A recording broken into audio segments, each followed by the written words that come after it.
আজকের গল্প ক্ষমার অযোগ্য। সৌদি আরব থেকে গল্পটি লিখে পাঠিয়েছেন নূর। বাংলাদেশে সরকারি ব্যাংকের চাকরি ছেড়ে বহু বছর আগে সৌদি আরব আসি। খবর পেলাম তেল মন্ত্রণালয়ের একটি অঙ্গসংস্থায় লোক নেবে। আবেদন করলাম, ইন্টারভিউ দিলাম, চাকরি হলো। আকর্ষণীয় বেতন, রাউন্ড ট্রিপ এয়ার টিকিট, চিকিৎসা, বাসা ভাড়া সব ফ্রি। 11 মাস চাকরি করে পেলাম ছুটি। দেশে গেলাম, বিয়ে করলাম।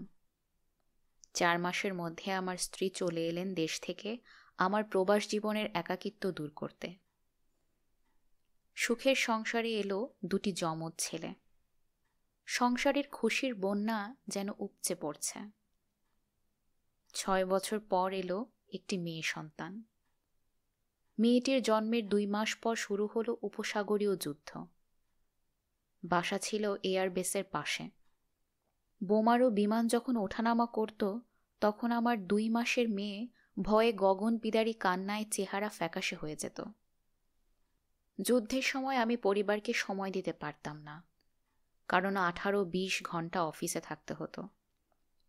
অবশ্য যুদ্ধের প্রথম দিকে ওভারটাইম দিলেও কয়েক মাস পরে অজানা কারণে অতিরিক্ত টাকা দিত না। প্রবাসী কর্মচারীদের মধ্যে অসন্তোষ দেখা দিলে হঠাৎ করে 35 ভাগ বেতন বাড়িয়ে দিল। তবে শর্ত আরোপ করল, এই বৃদ্ধি শুধু যুদ্ধ যতদিন চলে ততদিন অব্যাহত থাকবে। যুদ্ধ শেষ হওয়ার পর এক পর্যায়ে বিদেশিদের বর্ধিত বেতন বন্ধ করে দিল, কিন্তু এদেশের নাগরিকের বর্ধিত বেতন অব্যাহত রাখল। অথচ বাস্তব অভিজ্ঞতায় দেখেছি, স্বদেশীর চেয়ে বিদেশিরা কাজ করেছে বেশি। মনের দুঃখে অন্য বিদেশিদের মতো আমিও চাকরি ছেড়ে দেশে চলে এলাম। বলা বাহুল্য, অনেক আগে আমার ছোট ভাইকে এখানে এনেছিলাম ফ্রি ভিসা নিয়ে। ভাই ছিল বেকার। দেশে চলে যাওয়ার আগে ভাইকে কয়েক হাজার রিয়াল দিয়ে বললাম আমার জন্য একটা ভিসা পাঠাতে। আরও বললাম, দেশ থেকে আমি এসে 2 ভাইয়ে মিলে রিয়াদে ব্যবসা করব। কয়েক মাসের মধ্যে ভাইয়ের পাঠানো ভিসা দিয়ে নতুনভাবে আবার রিয়াদ এলাম। রিয়াদ এসে উভয় সমস্যা দেখা দিল। একদিকে বেকার, অন্যদিকে দেশে পরিবার। প্রথম সপ্তাহে বুঝতে পারলাম স্ত্রী ছেলে মেয়ে থেকে দূরে থাকা কত কষ্টকর। কয়েক মাস রিয়াদে ঘুরে কয়েকজন বাংলাদেশি থেকে একটি খালি দোকান কিনলাম, যার অবস্থান রিয়াদস্থ বাংলাদেশি মার্কেটে। প্রসঙ্গত উল্লেখযোগ্য, এখানে যে কোনো বিদেশি ব্যবসা করতে গেলে নিজের নামে করা যায় না, এদেশের নাগরিকের নামে করতে হয়। দীর্ঘ প্রবাস জীবনের সব সঞ্চয় দিয়ে সাজালাম একটি মিনি সুপারমার্কেট।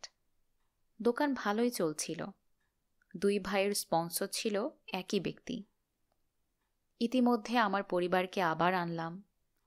19 মাস দোকানটা চালানোর পর 1 বছর জানুয়ারির 10 তারিখে দেশে গেলাম এক বিশেষ প্রয়োজনে। গিয়েছিলাম একা। দোকানের দায়িত্ব দিয়েছিলাম ছোট ভাইকে।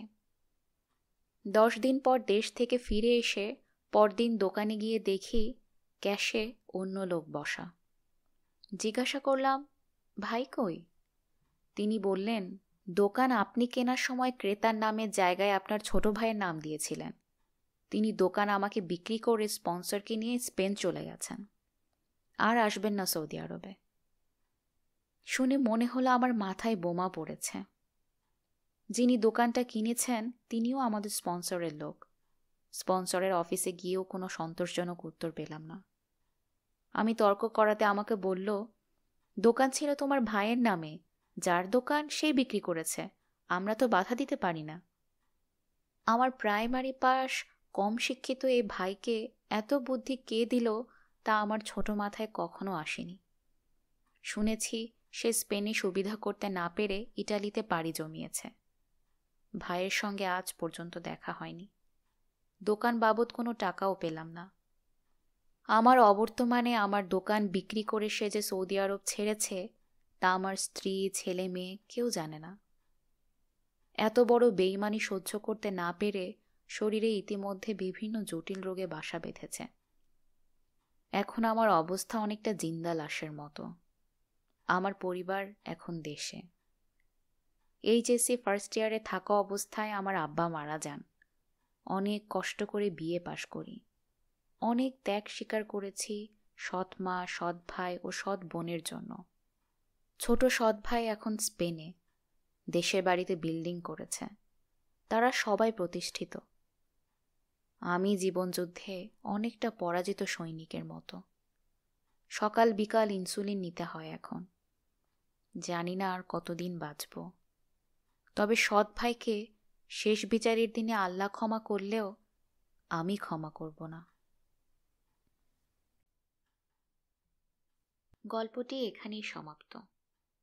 কেমন লাগলো এই গল্প শুনে কমেন্ট করে জানান আমাকে, আর শেয়ার করে অন্যদের জানান এই গল্পটা। সাবস্ক্রাইব করে না থাকলে এখনই করে ফেলুন। আপনার গল্পের অপেক্ষায় থাকলাম। আজকের মতো বিদায়।